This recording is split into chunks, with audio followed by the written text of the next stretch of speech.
So this video is going to be focused on how I sort my levels for my tracks. And this theory should give you an idea of what you're actually doing when you're making your sounds louder or quieter.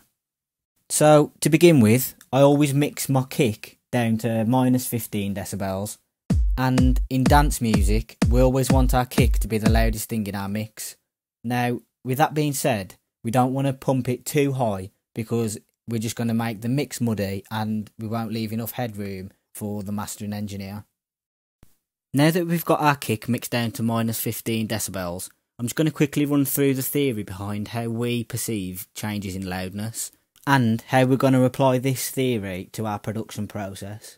So the minimum audible difference in the loudness of a sound is either plus or minus 3 decibels. If we take our kick for example, we already know it's mixed down to minus 15 decibels. If we wanted to make that kick perceivably louder, we would have to boost it by 3 decibels. This would result in the max output being minus 12 decibels. Likewise, if we wanted to make it quieter, we'd have to reduce it by 3 decibels, resulting in the max output being minus 18 decibels. That little bit of theory there is what I base all of my production around now.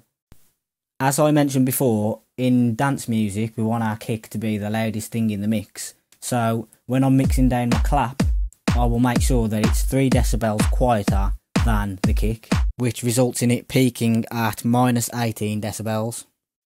So finally, for the drums, we move on to the tops, and what I do with my tops is I send them to a bus, and then I will make sure that the levels of all the tops coming through don't peak any higher than minus 18 decibels, as I still want the kick to be the loudest part of the mix.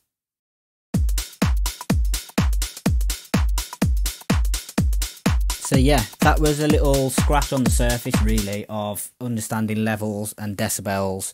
This is just tips that I've picked up through my experience at uni and trial and error really. But I've found that it improved my production skills a tenfold using this technique. And it doesn't just apply for drums, it applies for every musical element in your mix. Sorry if this is a bit hard to follow, by the way. I am new to this, so I'm sure I'll get better with time.